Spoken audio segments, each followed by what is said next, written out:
Welcome to Season 5 of the Color Success Podcast, where we talk with guests from AAPI and ethnic minority communities and have real discussions about mental health and what success looks like. I'm your host, Dr. Stephanie J. Wong. Before we get into it, remember to subscribe to our mailing list for free at colorsuccesspodcast.com so you don't miss any updates. There, you will find our socials, YouTube channel, and all episodes on streaming platforms for great additional content. I have a very special guest today. Robb Kornoelje is here with me. I'm so glad that he's able to join me from another state. And Robb, thank you so much for being here today. Hey, good to be here. Thank you for having me. So I'm wondering if we can try something new. If you can introduce yourself and let our audience know who's Robb. Yeah, great. It's great to be here. My name is Robb Kornoelje, and I'm in Michigan. And I think I wrote to you, Stephanie, and that I used to be a pretty miserable person, and I was secretly miserable. Yeah. And it took a lot of work on my part to really figure out how to enjoy life. And I think that is kind of one of my greatest accomplishments, to uncover some of the deep shame that I had about myself and the difficulties that I experienced in relationships to come out on top. It was my counselor who helped me work through some of those things. And after some time, she said, "Robb, what are you going to do with the rest of your life?" And she was the one who challenged me to become a counselor myself. Mm-hmm. And so I am a licensed professional counselor in the state of Michigan. And I own a practice called the Truism Center here. I hope one day I can come and visit your center because it sounds amazing. And I know we connected over the various services that you provide. But one thing that you revealed to me is that you used to be a pastor. And I know there's so much to unpack today, but there was so much shame, guilt, and self-disclosure that had to happen to get to where you are today. So I'm wondering if you can share a little bit about that process and what you learned from it. Sure. I think, some of the things that about my upbringing are certainly so valuable. And yet some of the things that I grew up around really caused a lot of damage for me. To paint a picture about what kind of kid I was growing up, we went to church every Sunday. Mm-hmm. My parents sent us to Christian schools. My parents had a really healthy, loving marriage. I was a kid who, if there are viewers who are in evangelical Christianity or maybe used to be, I used to try to get my friends saved. I used to pray for my friends' salvation. I went to youth group. I went to do mission trips all over the country and in different parts of the world. And it was my youth leaders that really, I think, validated me in my life. And so when I went off to college, I thought about what I wanted to do, and that was to make a difference in people's lives like they did for me. And so I was totally entrenched in the church and ministry and all of my, I guess, all of my affirmation, validation, all came from the work that I did to help other people. And slowly but surely, kind of the cracks started to show up in my life where the way that I was hiding who I was and pretending to be somebody who I wasn't started to kind of break. And that's, in 2012, I had started a church. I was married. I had 3 children. And after about a year and a half of into this church planting exercise, I finally felt like I just couldn't do it anymore. And I told everyone that I'm gay. And the floodgates kind of opened. I look at it like a cauldron of boiling water for my entire life, right? Absolutely. You're like stuffing it under and like it just rises to the top. Yep. So like if there was 3 or 4 flames, I could maybe kick one of them out and the water could remain, manageable. It was like a hot tub, 104 degrees, but pretty soon, as life went on, the temperature of the water just kept rising and rising and rising. And, I couldn't handle it anymore and I needed to tell the truth. And so I finally came out in 2013 and that's where, again, that I saw the value in seeing a counselor to help me figure this all out. So I imagine that for many in your life, this was a bombshell. I mean, it completely rocks the entire world that is going on that you've built. And I also wondered, how did your ex-wife and your children react to this? And how did you tell your wife and your children and the process in that? Sure. There was a lot of times, like I can recall one time vividly of recently after coming out, walking through the aisles of Home Depot and actively avoiding people because I didn't want to face the the way in which I had let them down. I felt like I had let them down because I had, my many people, including my ex-wife, really just believed that being gay is kind of like alcoholism or some sort of addiction, that you get a taste of it and that's why, and that you didn't pray hard enough, that you didn't seek enough accountability, and that there's something wrong with you. And unfortunately, there were many years that's what she would teach my children as well. And so my kids would come home when they were younger and when I had first come out and say things to me like, Dad, it's a sin to be gay, right? And so those were certainly some very, very difficult years. I had the church had told me, hey, we love you, Rob. We would love for you to continue to work with us and minister to people, even if your marriage doesn't stay, even if you're a gay man, but we would want you to be celibate. Okay. And I had decided, if I'm going to do this hard work to come out, I am going to enjoy the benefits of being a gay man. And yeah, I mean that they're essentially asking you to be a monk, Yeah. And so, it's been this year will be 10 years in October since I've come out, and it's so incredible to look back, and I hardly recognize the person that I used to be. Just walking around in some quiet misery. Any enjoyment that I had in life really was a lot of vicarious enjoyment where I was focused on making other people happy, felt like I was broken. In fact, one of the first guys that I made out with, I started after I came out, I started crying and bawling while I'm kissing this guy. Always the thing you want to do when you're kissing someone. Yeah. And he's freaking out and he's like, what is wrong? Am I the worst kisser in the world? Yeah. And so, I think I had felt like I was broken my entire life. And I had noticed so many of my friends being head over heels for girls, and that they would ignore me, or they would just break plans and do things with these girls. These girls could just kind of, toss their hair and these guys would chase after them. And I thought, well, there's something wrong with me. I don't feel that way towards girls. And I think in that moment when I was kissing this guy, I just felt, I'm not broken, I'm just gay. And it's okay. And learning to accept myself and to love myself was a lot of the journey. It's so hard because the whole aspect of identity, it's so fluid. There's so many aspects and intersectionality that happens.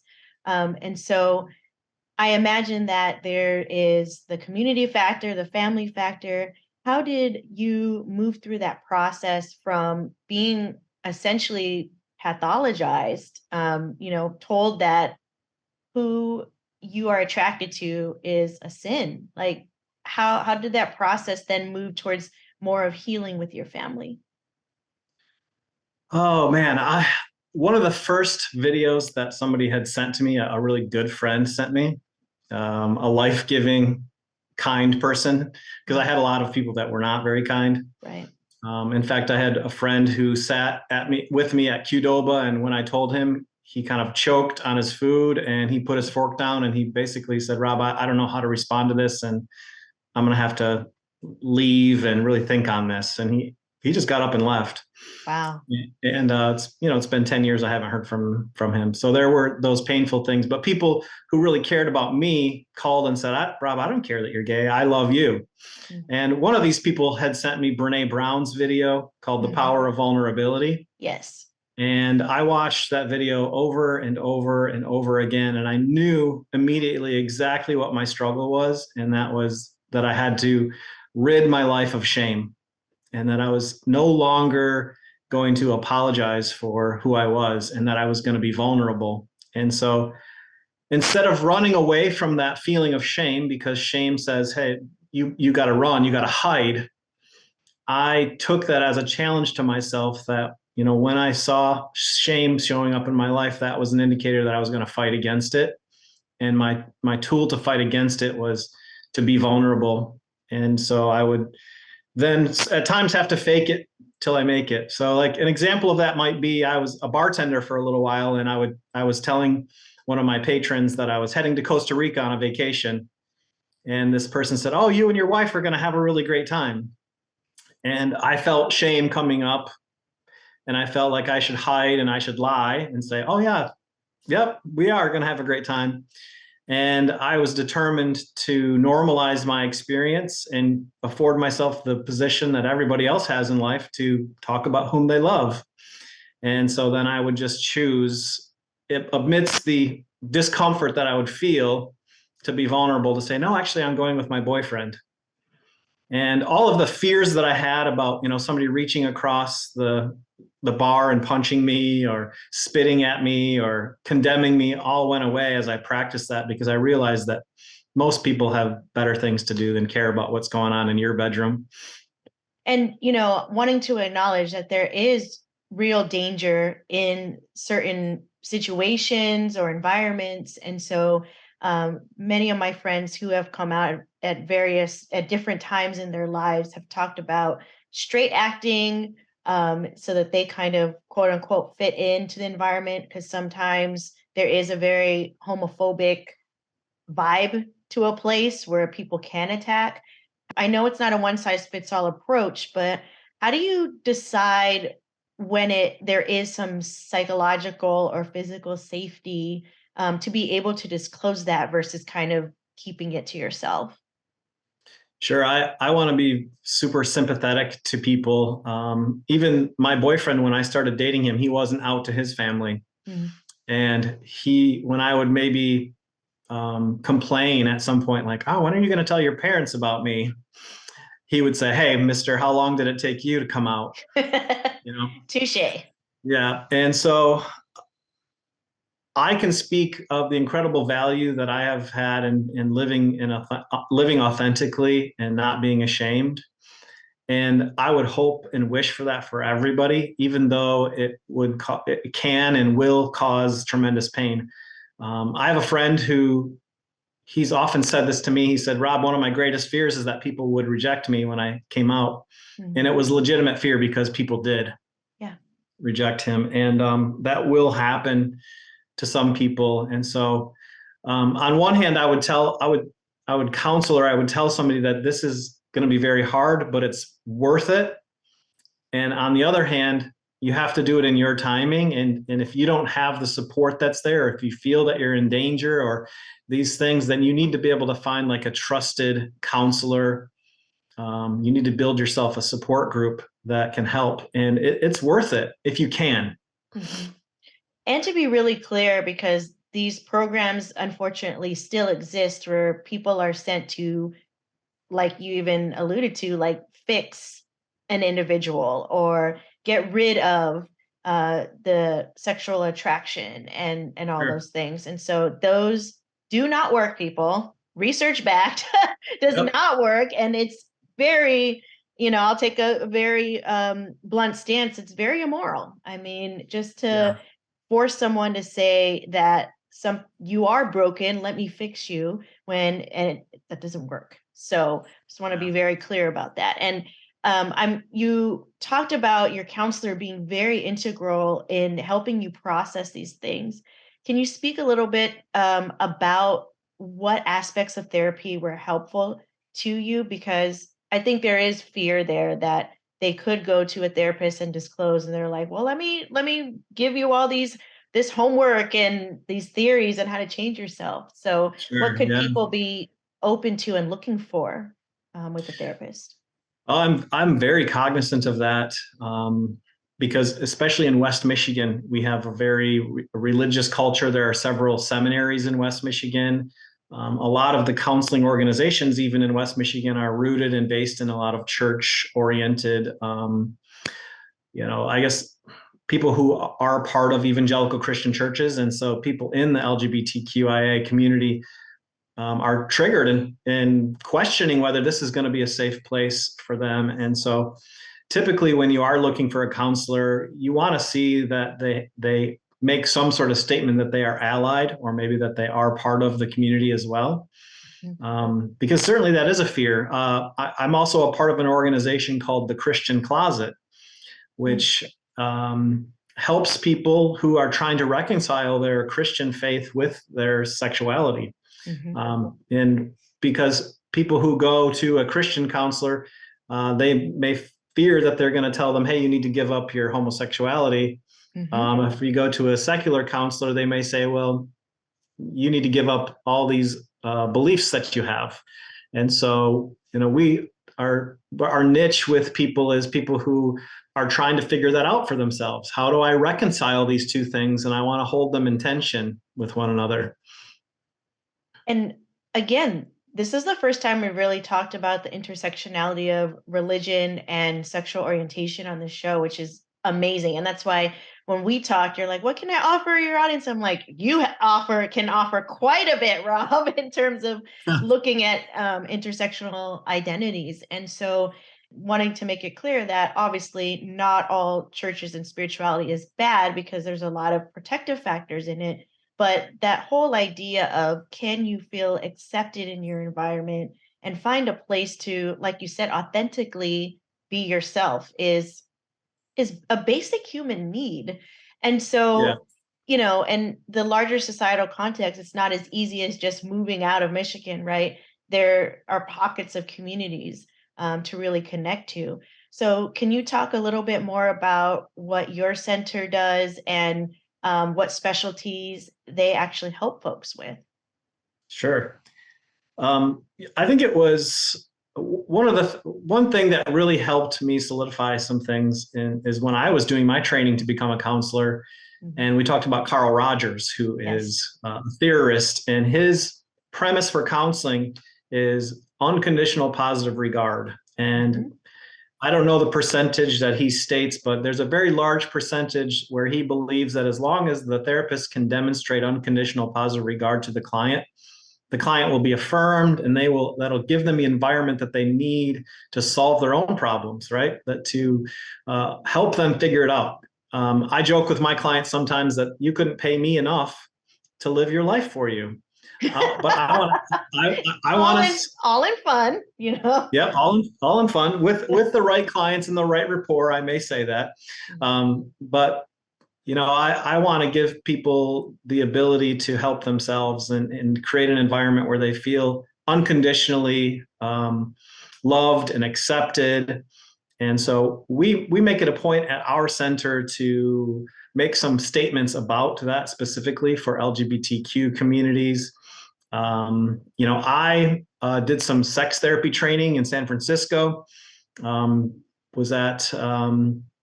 so if you looked at my profile for the Truism Center, you'd see that I work with polyamorous couples, non-monogamous couples, people who are into kink and BDSM and all those kinds of things. And in some ways, that wards off a lot of the conservative Christian clients when they see that on my profile. And I'd much rather make a statement that I'm totally inclusive of whatever your struggle is and whatever you want to talk about in a very safe environment. And so, that bleeds down from the top where, I'm teaching that to all of my providers, that we're going to create a really safe space, that our counseling center is going to be a place for people to, heal, to have a trusted, safe person to talk to. Talk to me more about polyamory. I've worked with a few clients, and there's so many questions and concerns about that, not necessarily from the person who is practicing polyamory, but their partner, and the possible jealousy that occurs when we do bring the partner to have these discussions. Can you just speak to more of what are some of the presenting issues that you see when you are working with polyamorous individuals or couples? Sure. I think maybe there could be a myth that people believe that when you are polyamorous that you don't experience jealousy, Mm-hmm. and that's just not true. That most polyamorous couples really are choosing their struggle, right? They're choosing what they're going to struggle with in their relationship, and they have to have really awesome communication. And they have to also decide that sex and the physical act of sex is not the only piece that's not Yeah. the fidelity of their relationship. And so it doesn't work for everybody, and it has to. The only way that it will work is if it's mutual, if it's ethical, if it's agreed upon, if there are rules that both of the couple wants to partake in. It can be a really beautiful thing. And then I've also had couples who have come in to talk about it, and through the course of our counseling, have ended their relationship because one person was coerced into it, Mm. and it wasn't a mutual thing. There can be a power dynamic sometimes in a relationship that says, "Hey, I want to go have sex with other people," and the other person says, "Well, if I don't let you do this, you're going to leave me, so I have to let you do this." And so it can be very, but to have a safe place to talk about that. Again, you might wonder whether your counselor is going to understand, or if your counselor is going to judge you or shame you for wanting to have, multiple sexual partners. Yeah. And when I work with a lot of couples and I'm in the Bay Area, and I always tell them, and this is only my professional orientation, which is you don't come to couples therapy to quote unquote fix your relationship. It's really to come together and get on the same page about where your relationship is headed. And it could possibly mean ending the relationship, marriage, partnership, as an outcome. And so I think that was really important that you were speaking to that, of like, it's not always like our goal, and it's not typically our goal to just keep couples together, because there Sure. could be multiple outcomes. Sure. Yeah. I think my former self might, you know, probably be praying for me right now, Yeah. because there are some times when I suggest to couples that I don't know if the two of you should be together. And we should talk about that, what that looks like, because over the course of X amount of months we've been together, and this is not a healthy relationship, and you're not doing the work to make it healthy. Right. Yeah, and to put it in the consideration zone as an option, and not that we're pushing people to do that, Sure. but sharing our observations. So another part of relationships that is a common theme that people say, especially when there is addiction and other intersecting factors, is codependency. What are some aspects of codependency that you see in your practice, but also maybe some of those things that you see in the various communities that you've been in?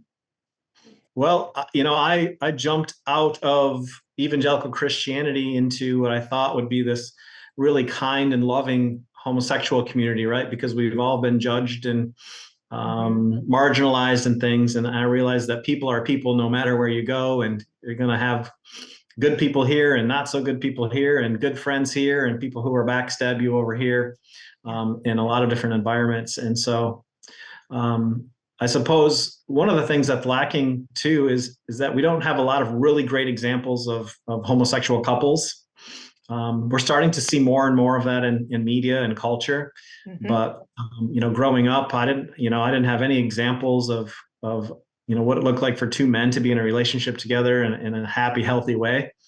Um, but these issues aren't unique to two men or two women, or uh, and so in my work, some of the principles that we try to teach people are across the board healthy principles for people who are in a relationship together.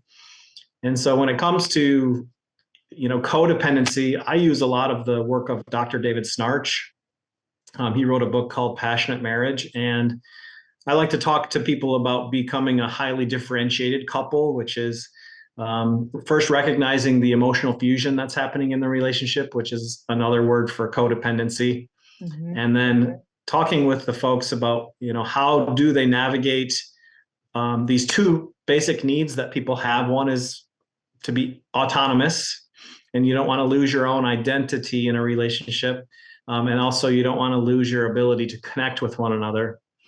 And so the goal is to try to help people figure out how they can move freely from those two spaces in a relationship. And so we talk more about when you're independent and feeling autonomous. We maybe talk more about attachment theory and, why is there some anxious attachment there when your partner's off doing their own thing? Why do you think they're going to lose? You're going to lose them. Mm-hmm. And why is it that maybe when you're together, that one of you might feel claustrophobic at times?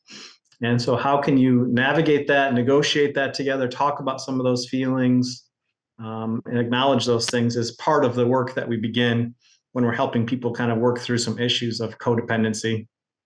Yeah, and I really talk about changing the script because it is really hard when couples come in, they've been together maybe for decades, and this is how, quote unquote, it's always been. And I really view the healthiest relationships, marriages, partnerships, as those who do have their own identities and can create a shared identity as well. But I think when you're relying on your partner to fulfill every need, that is a red flag to me, because you can't expect your partner to meet all of your needs. There's this really big aspect of, that's why we have friends and family and communities, right? So yeah. Sue Johnson wrote a book called Love Sense, and she talks about that a little bit, about how we expect people to be the funniest person in our life, the best cook, the best travel partner, the best at sex, the best at this, and it's a pretty tall order. Yeah, definitely. So you have created the 30-day relationship challenge, and I'm wondering if you could tell us a little bit more about what that looks like and what can people expect if they engage in this process. Sure. Sometimes I feel that maybe I missed a class in fourth or fifth grade or something like that. Sometimes people will have that feeling, right? How come I don't know which months have 31 days and which months have 30 days and 29 days? And I've always had that kind of feeling in my life where, oh, did I miss this? And I think some of my relational skills were stunted too, because I was hiding for so long. My emotions were all pent up. And so since my relationship renaissance, I have learned so much about myself and about emotions and about relationships. I find myself giving the same illustrations to every single client that I have. Yeah, here's a book. Yep. And so I wrote a curriculum called the 30-Day Relationship Challenge. And it's kind of some of the best work that I've done on myself and with my clients to help us become better at relationships. And I believe that every problem that people have is a relationship problem, and it's either a relationship that they have that's difficult with another person, or the relationship that they have with themselves could be broken in some way. So what would you tell your younger self, knowing what you know now? Of course, hindsight is 2020, but just to give inspiration to people that are in different developmental periods in their lives. I saw a counselor when I was 15 years old, and it wasn't the best fit, and I think that was part of the issue. But I was so scared to talk about what I was really feeling and thinking.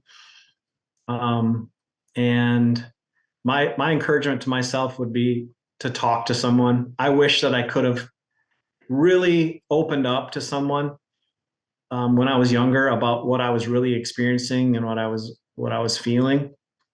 But of course, I didn't feel safe.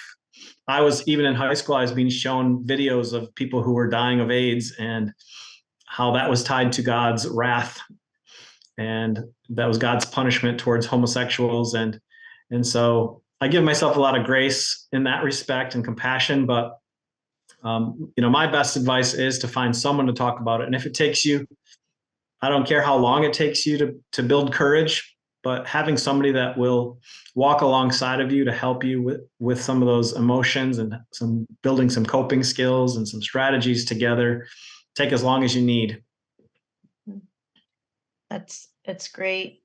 A great way to look at it, because I think there are people that understand what you and others are dealing with. And I think it's really important to emphasize, I always encourage people to shop around. Even when they come in for a consult, I'm like, I may not be the best fit for you. And I think as therapists, we really need to also understand our limits in terms of maybe gaps we have in our training or biases. I think that is just really huge right now as we see more and more diverse clients that are willing to talk a little bit more about their identities. So how can people connect with you and sign up with this, get the book and all those kinds of fun things?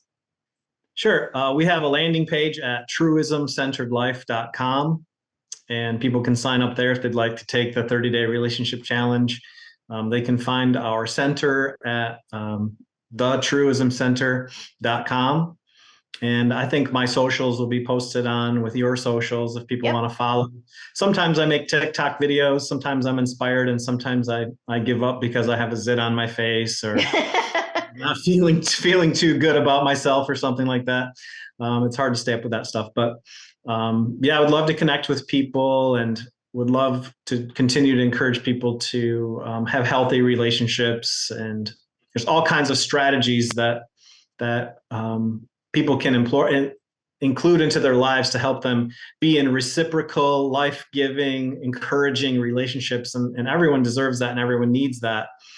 In fact, there was a Harvard study recently that talked about how the number one factor in people living a long, happy, healthy life was positive relationships. Mm-hmm. And we can go after fame and success and all those things, but if we don't have people in our lives to share it with that we love and that love us, it can be really discouraging.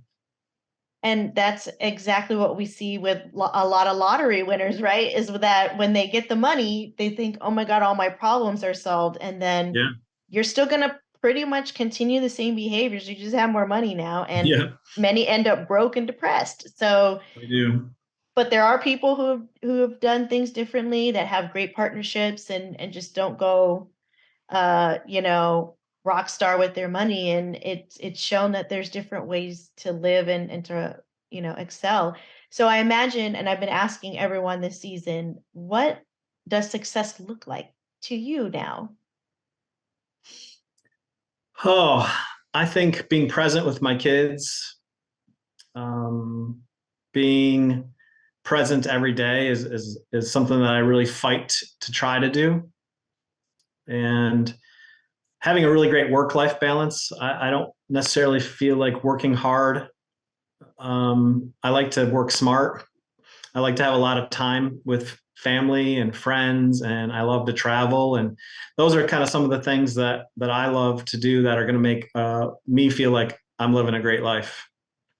Yeah, and I think that's why we get along so well. Our values are very much aligned. And I think that whole idea of really, I see relationships as the most important currency in our lives. And people don't, on their deathbeds or in hospice, they don't go, oh man, I wish I worked that extra hour to make that. Not to say money is not important to live the lifestyle that you want, but really prioritizing relationships and having that focus can really make a huge difference in your life.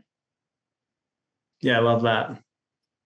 Thank you so much, Rob, for being with me today. And we will definitely post all your socials. And I hope so many of you sign up for the 30-day relationship challenge, because I'm sure no matter how long you've been together, you can learn some new things and open up some conversations with your partner. Thank you for tuning in. Remember to support us for free by subscribing to our mailing list at colorsuccesspodcast.com. There, you will find our socials, YouTube channel, and all episodes on streaming platforms for great additional content. As Robb Heaps from Partner Track said, success is contagious, so come catch it.